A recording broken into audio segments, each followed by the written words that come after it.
Well, it's a disaster in Smolensk. We mourn the deaths of Lech Kaczynski and the 95 other people, but we also seek people to blame. The Russians blame pilot error, the thick fog. Lech Wałęsa said the plane crash was Lech Kaczynski's own fault, for putting pressure on the pilots to land, to get his photo opportunity at the Katyn ceremony. Polish experts blame the Russians air traffic controllers. Under pressure. You are on the course, you are on the course, they cried before the sirens. Visibility is 800 meters, all is fine. Kaczynski condemnation of this, joke against Poland. Tusk said this was the most tragic event in post-war history. 96 people died, including President Lech Kaczynski, his daughter, his mother, his brother, his granddaughter. Dmitry Medvedev declared a clay of mourning and promised closest cooperation. The British Queen sent her sympathy. Obama spoke of the legacy of the leaders who died that will be a light that continues the void of Poland. Angela Merkel said Germany would be grieving with the Polish people. The trip was about the memory of an event 70 years ago, the Katyn massacre. Now there will be another memorial, also on Russian soil near Smolensk, near Katyn. This sweet accident of coincidence is the best foundation on which to build. By Filip Wiśniewski.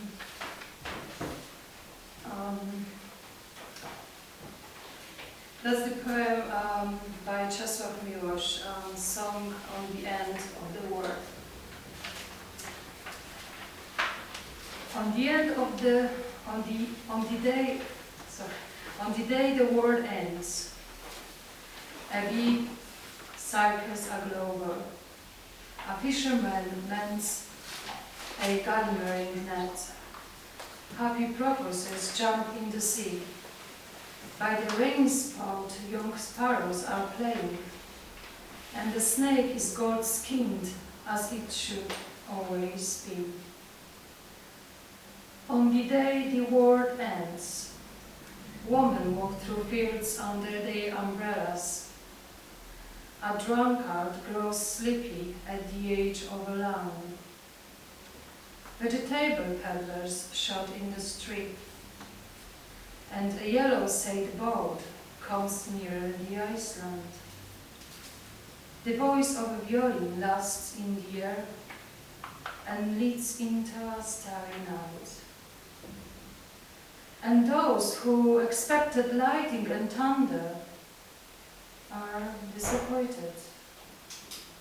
And those who expected signs and archangels' trumps do not believe it is happening now. As long as the sun and the moon are above, as long as the bumblebee visits a rose, as long as the rosy infants are born, no one believes it is happening now. Only a white-haired old man who would be a prophet, yet is not a prophet, for he's much too busy, repeats while he binds his tomatoes. No other end of the world there will be. No other end of the world there will be.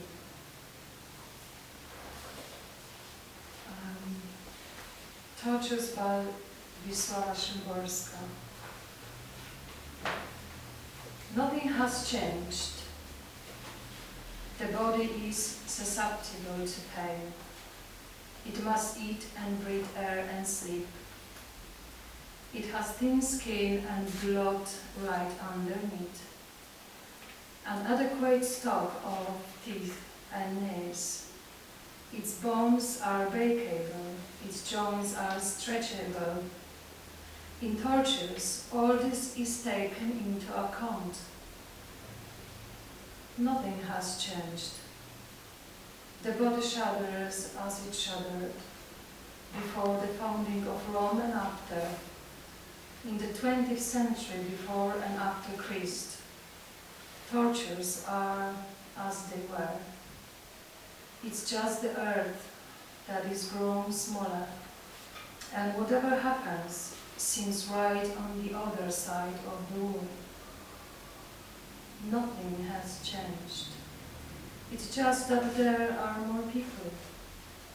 Besides the old offenses, new ones have appeared. Real, imaginary, temporary, and none. But the whole with which the body responds to them was, is, and ever will be a whole of innocence, according to the time-honored skull and tonality. Nothing has changed. Maybe just the manners, ceremonious dances, yet the movement of the hands in protecting the head is the same. The body rises, jerks and tries to pull away. Its legs give out, it falls, the knees fly up, it turns blue, swells, salivates and bleeds. Nothing has changed, except for course of boundaries. The line of forests, coasts, deserts and glaciers. Amid these landscapes, traipses the soul. Disappears, come back, draw near, moves away, alien to itself, elusive, at times certain, at others uncertain of its own existence, while the body is and has no place of its own. Now, as I said earlier, the next bit is Kodai, who's sitting there, who asked to do this because he's been, for his benefit, he's been to every single theatrical performance that we've done, which isn't that many, it's about 4. He's also been to rehearsals as well. And he sees these plays as his way of learning English. We were witnesses, assaulted by invisible terror. Even now, after 4 months, we remain driven from our birthplace, our hometown, at level 7 with no change in the situation. Tens of thousands of livestock starved to death in the deserted villages. Only the stink from their corpses rises into the air across the mountains and rivers of our native land, stolen by something that will not show itself. The seasons pass as if nothing at all had happened. There, where the cuckoo cries, can it be only in our dreams that we toil and sweat? There, where we cannot even set foot. Once, long ago, it was our country's policy that we were driven to Manchuria. There, after our country's defeat, we were ordered to commit mass suicide. To escape back home, we had to abandon our children. And now, as then, these homes of ours are destroyed as our country's grand plans again collapsing ruin. This time, although it's a slow death that takes its time in coming, just as on that day, isn't it forced collective suicide all over again? Isn't it the human experiments of Unit 731 all over again? Friends, we can't just stand here grieving and crying. Over these 4 months, amid invisible horror, what we have witnessed with our own eyes is the true face of terror that says,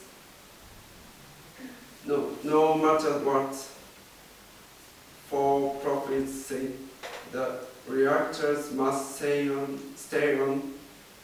All right then, if that's how it is, well, we were ready to take them on. For the sake of our children and their children, just like the Kanto army before them. These busters hid the facts and were the first to run from danger. And now they were an innocent face and prattle on about safety and reconstruction. No way will we let them take these lives so easily. Oh, friends, my dead